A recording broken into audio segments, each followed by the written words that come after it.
From Victim to Victor: How Empaths Outsmart Narcissists and Take Back Their Power.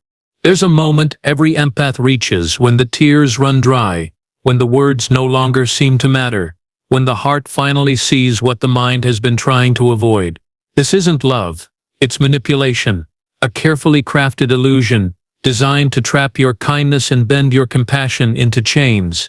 But that moment, that painful awakening, is also the beginning of something powerful.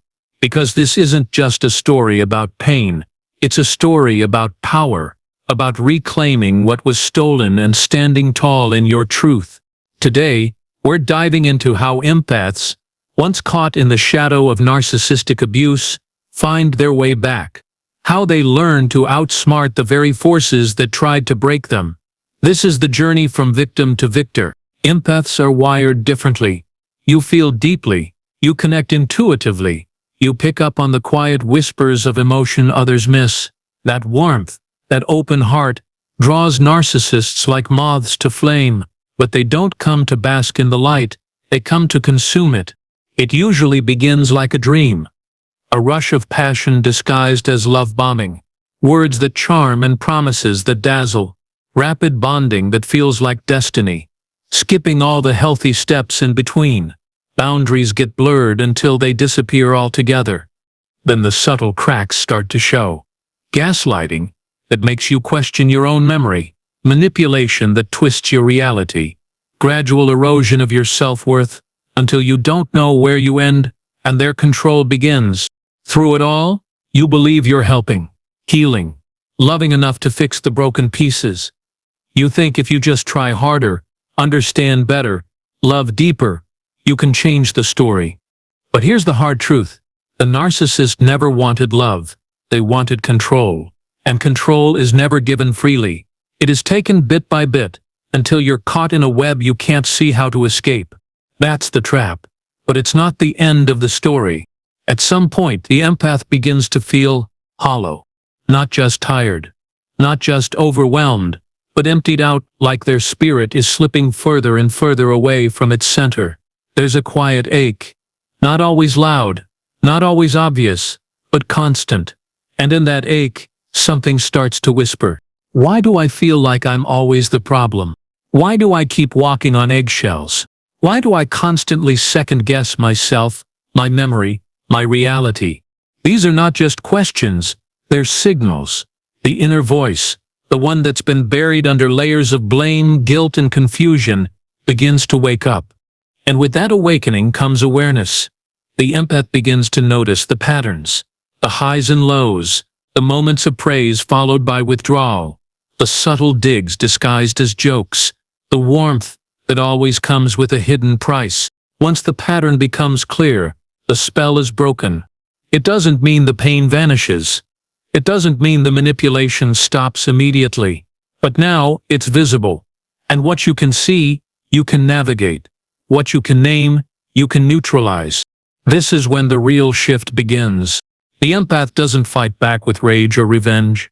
They fight back with something far more dangerous to the narcissist: information. They start studying the playbook. They learn how gaslighting works, how it makes them question what they know they saw and felt. They understand projection, how the narcissist blames others for the very things they're doing themselves. They discover triangulation, how the narcissist brings in third parties to create jealousy, competition, or confusion. They recognize intermittent reinforcement, the emotional roller coaster that keeps them addicted to hope, chasing crumbs of love. They see the silent treatments, the stonewalling, the smear campaigns, not as reflections of their worth, but as desperate tactics of control. Each tactic, once understood, begins to lose its grip, because the mind, once sharpened by knowledge, becomes harder to manipulate. This is where the empath begins to rise, not just emotionally, but intellectually. They start to respond instead of react. They start to detach without guilt. They stop absorbing blame and start observing behavior. The empath is no longer trying to win love from someone who never intended to give it. They're no longer playing a game they were never meant to win. Instead, they're reclaiming their story. They're relearning their truth. And most importantly, They're remembering who they were before the distortion began. Once an empath begins to truly understand what's really going on, when they finally see the narcissist for who they are, behind the mask, behind the charm, behind the endless manipulations, everything begins to shift. It's like waking up from a long, confusing dream where nothing ever quite made sense. Suddenly, all the pieces start falling into place. The constant blame, the emotional roller coasters, the gaslighting, it all becomes clear.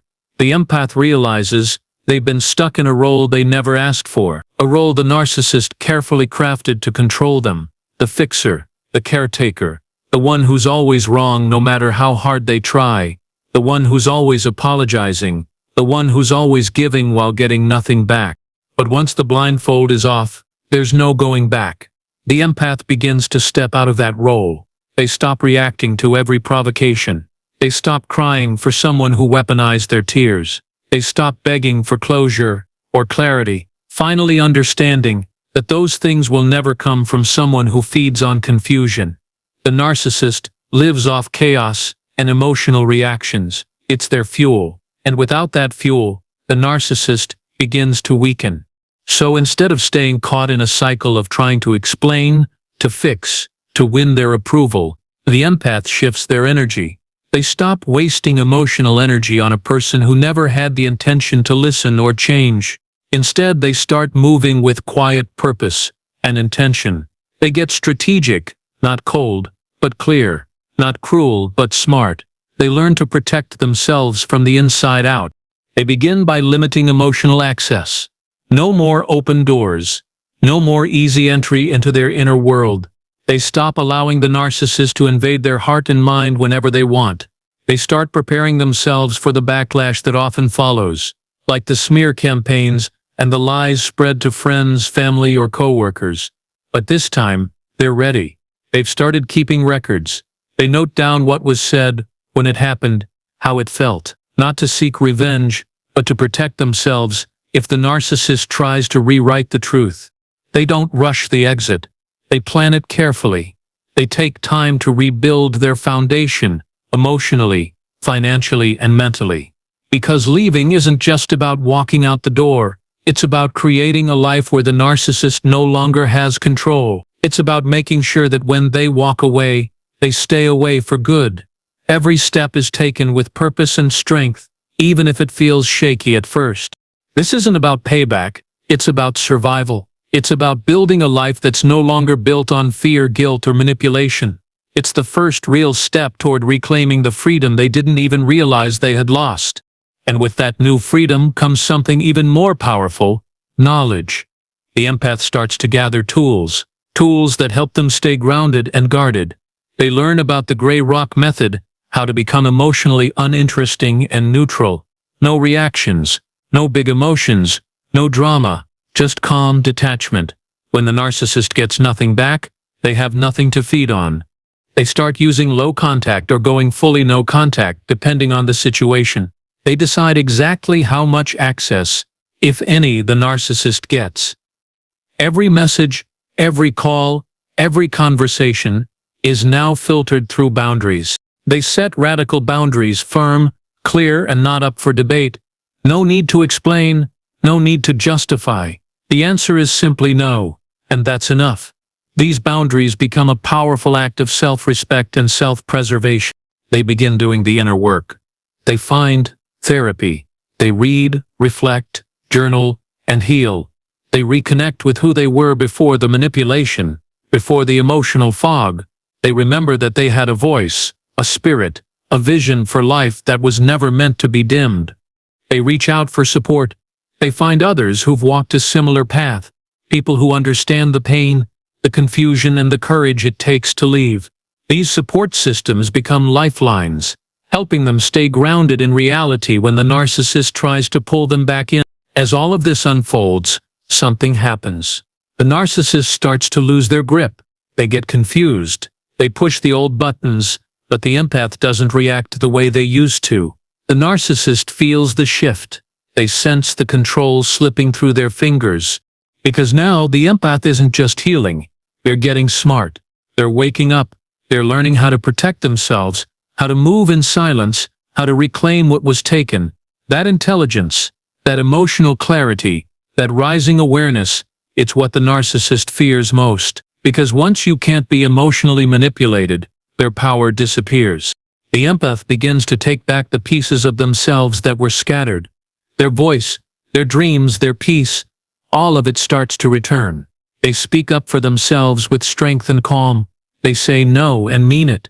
They don't feel the need to justify every decision or explain every boundary. They stop fearing what others think and start honoring what they need. They embrace being alone, not as punishment, but as peace. Solitude becomes sacred. It becomes the space where they rebuild, where they remember who they are. They stop chasing approval and start choosing what nourishes their soul. They no longer bend to please. They learn that real peace comes when you put your well-being first. And above all, they stop hoping the narcissist will understand. They stop waiting for that one moment of clarity or remorse that will never come.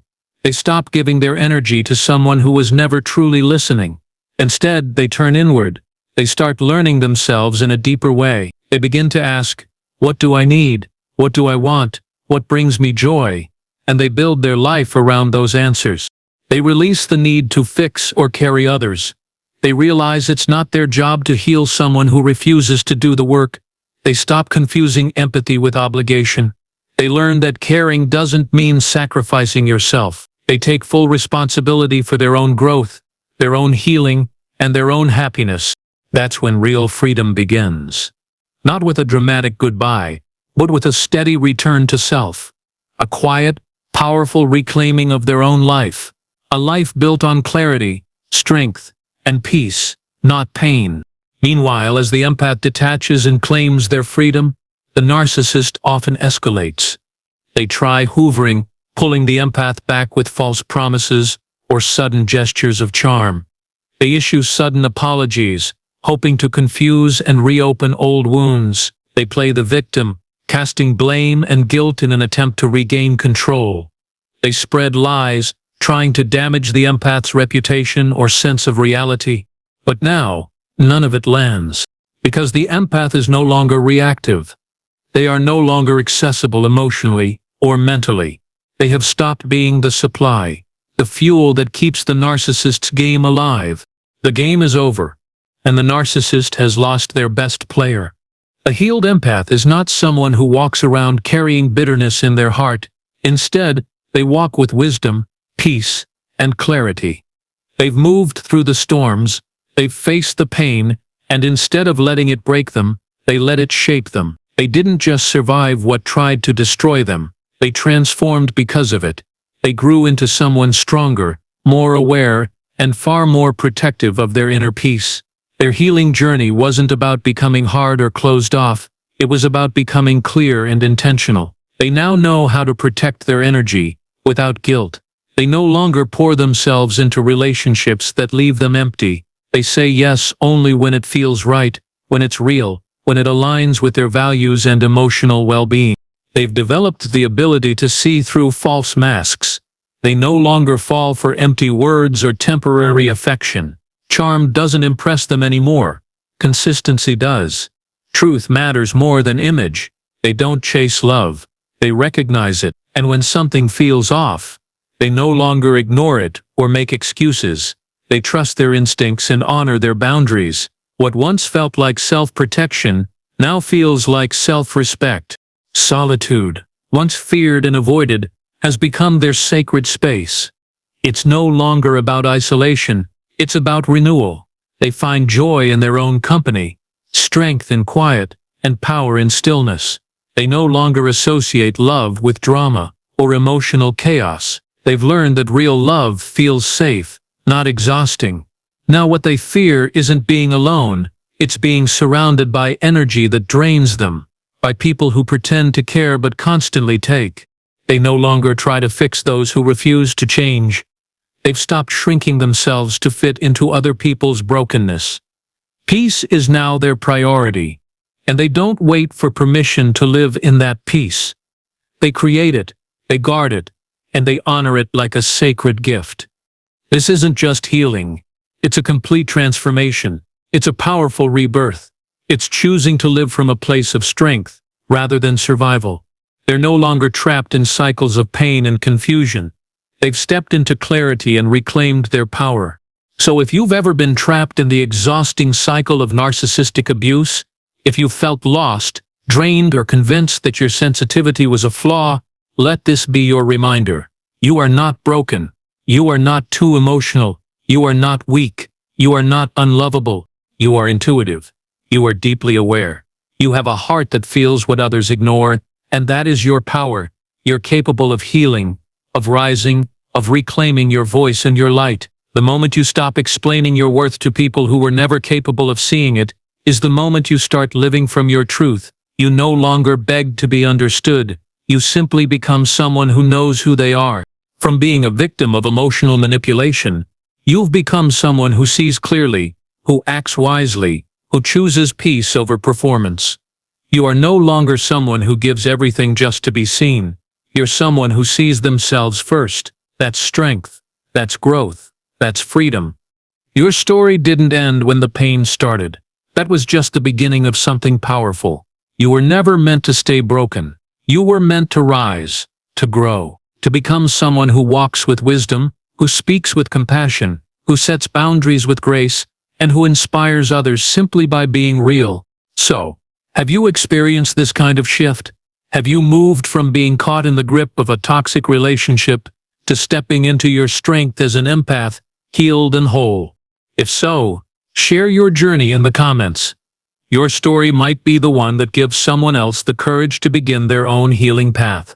We all need reminders that change is possible, that peace is attainable, that strength doesn't have to be loud. It just has to be real.